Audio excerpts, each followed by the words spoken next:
यहां मैं जनसभा कर आया था और उस दिन भी बड़ी भारी बारिश हुई थी। सारी व्यवस्थाएं तहस नहस हो गई थी और तब से लेकर के मैं लगातार किसी न किसी संगठन के काम के लिए अमेठी आता रहा। प्रधानमंत्री बनने के बाद आज फिर एक बार आपके बीच आने का अवसर मिला है।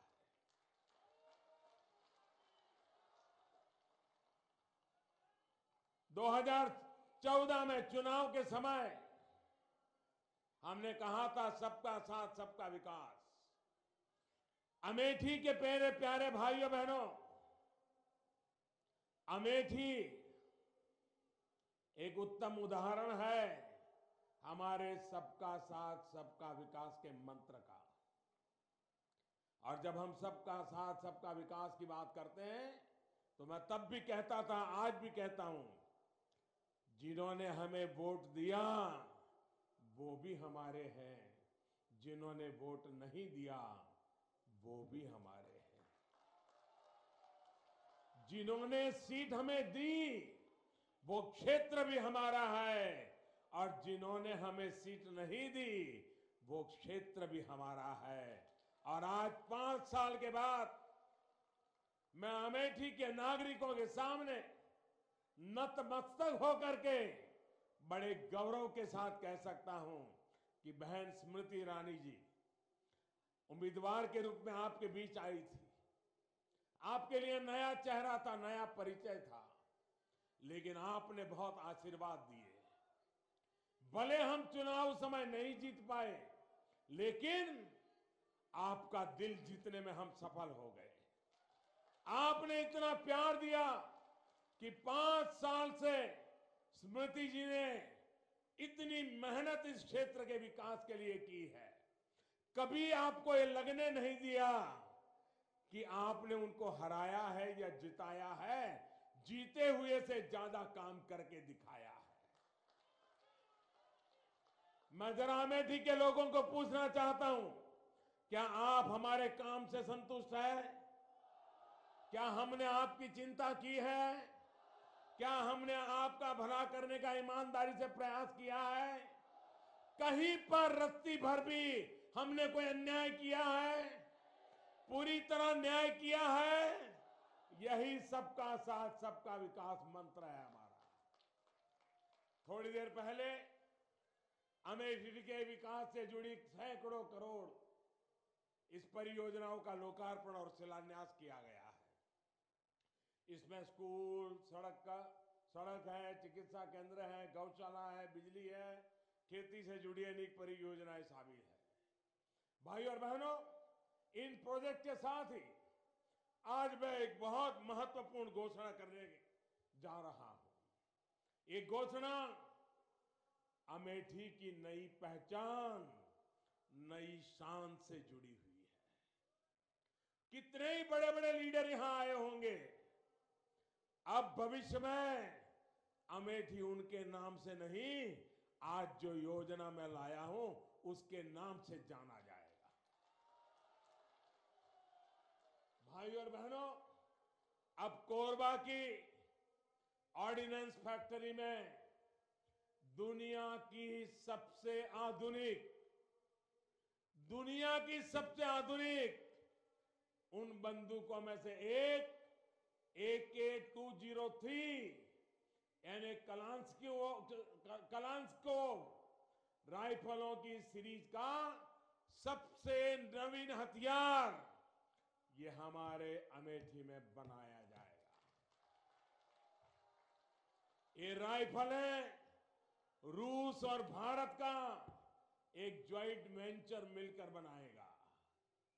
थोड़ी देर पहले हमारे देश की पहली रक्षा मंत्री निर्मला जी ने रूस के राष्ट्रपति जी का संदेश भी यहां पढ़ा है।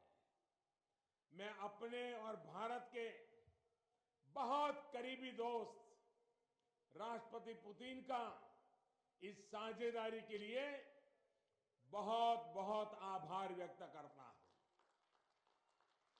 ये ज्वाइंट वेंचर बहुत कम समय में उनके सहयोग से संभव हुआ है। उनके मित्रतापूर्ण संदेश और शुभकामनाओं के लिए भी मैं राष्ट्रपति पुतिन का बहुत बहुत आभारी हूं। साथ ही इस ज्वाइंट वेंचर से जुड़े रूसी मित्रों को भी मैं धन्यवाद और बधाई और इसकी सफलता के लिए शुभकामनाएं देता हूं। साथियों, कुछ लोग दुनिया में घूमते घूमते बताते रहते हैं, हर गांव में जाके made in Ujjain, made in Jaipur, made in Jaisalmer, made in Baroda भाषण करते रहते हैं।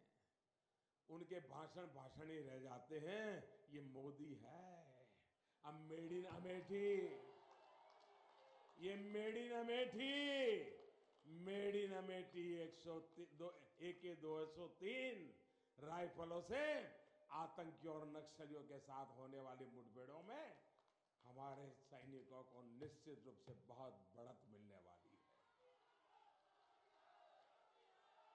अमेठी की फैक्ट्री में अब लाखों की तादाद में ये राइफलें बनाई जाएगी।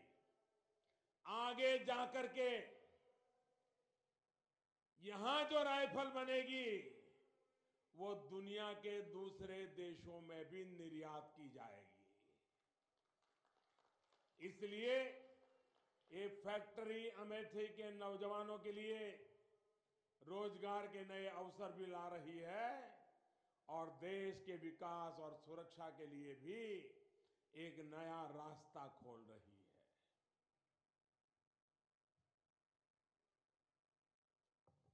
भाइयों और बहनों, आज से जो काम यहां शुरू हो रहा है, ये काम 8-9 साल पहले शुरू हो जाना चाहिए था।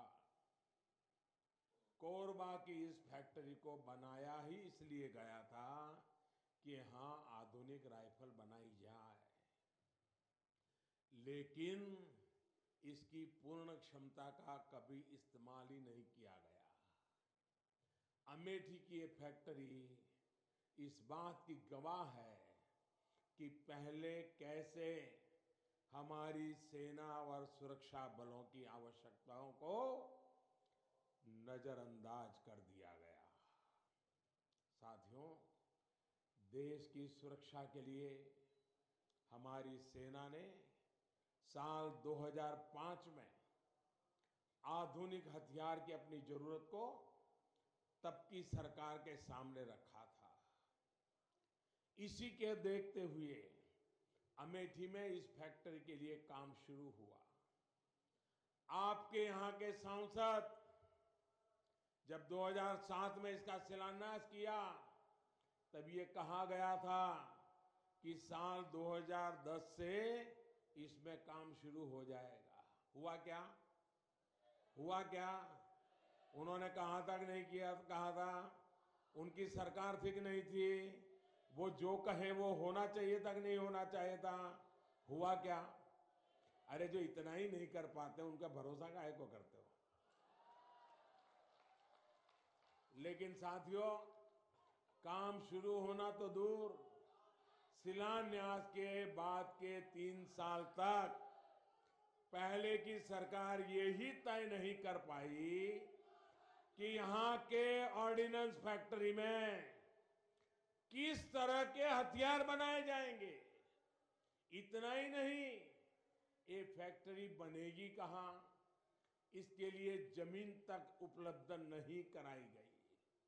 साथियों, सोचिए, जिस फैक्ट्री में साल 2010 में काम शुरू हो जाना चाहिए था, उसकी बिल्डिंग 2013 तक लटकी रही। बिल्डिंग बनने के बाद जैसे तैसे यहां काम तो शुरू हुआ, क्योंकि सामने चुनाव था, कुछ तो दिखावा करना जरूरी था, लेकिन आधुनिक राइफल तब भी नहीं बनी। और यहां, हां, ये भी मत भूलिए कि फैक्ट्री में इन्होंने वादा किया था, ये कहते हैं ना कि हम वादा करते हैं निभाते हैं, हम कभी झूठ बोलते नहीं हैं, ये भी बहुत बड़ा झूठ बोलते हैं।